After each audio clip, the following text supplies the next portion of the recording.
I purchased Nepenthes sucus this time. I bought 2. Let's take a look at them. The first one has a big pitcher. It also comes with a new pitcher. I'm looking forward to making it bigger. The soil is quite damaged, so I'm going to repot it. The second suki seems to be more vigorous than the first suki. I'm looking forward to growing more large pitchers. I'm going to plant them in 2 different ways. Repotting Nepenthes suki. This time I'm going to repot them in a new soil. Since I have 2 skis, I will repot them in 2 different ways. First, I will take them out of the pots. Since they are planted in sphagnum moss, remove the sphagnum moss so as not to damage the roots. It is very difficult to remove sphagnum moss because it gets entangled in the roots. So, I don't use it very often. What kind of soil do you use for Nepenthes? Please let me know in the comments.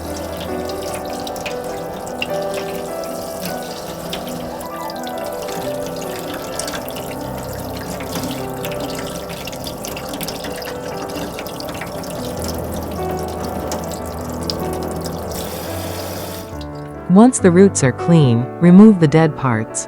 I use scissors to cut the dead parts in the pitcher. The scissors are fire roasted and disinfected before use. It is now clean. The new soil to be used this time is coconut husk chips. The coconut husk chips have had their scum removed, so they can be used as they are. I will use a mixture of Kanuma soil and coconut husk chips at a ratio of 73. Use tall flower pots. The pot is filled with Kanuma soil and coconut husk chips.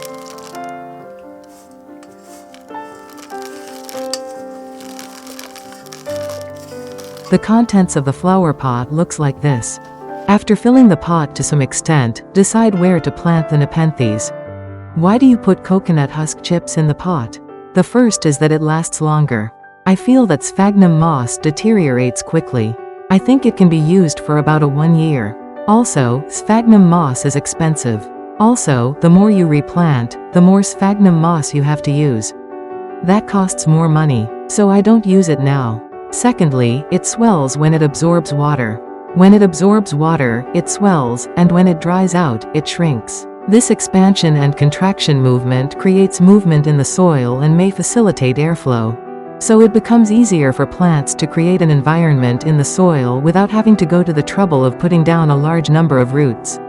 So it is compatible with Nepenthes, which is said to prefer oxygen and has poor roots that are susceptible to drought.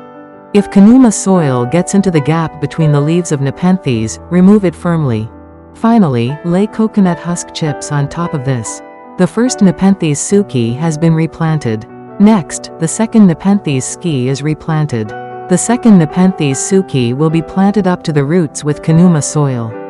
Then, put coconut husk chips on the top only.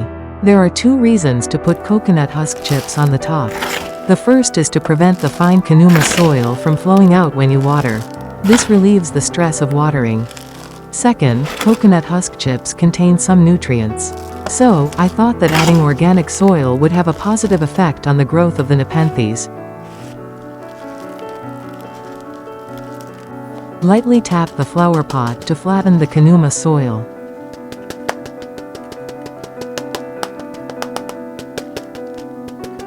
Kanuma I'll add a little more because there is not enough soil. Kanuma soil ends here. Water until the water coming out of the flower pot is clear.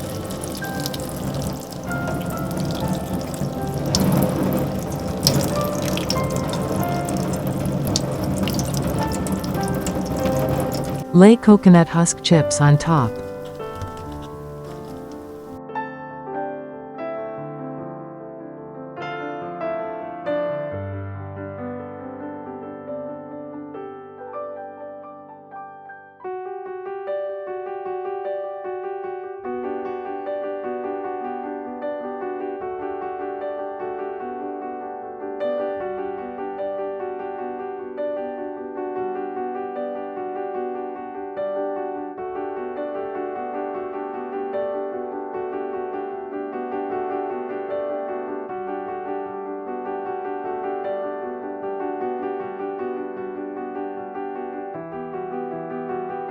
Watering the top again completes the process.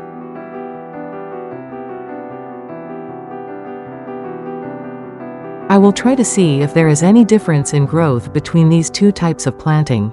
This Nepenthes suki with Kanuma soil inside and coconut husk chips only on top. Inside this Nepenthes suki is a mixture of Kanuma soil and coconut husk chips with coconut husk chips on top. If you are interested in the results, please subscribe to my channel to get notifications. If you enjoyed this video, please subscribe to my channel and give me a high rating. Thank you for watching.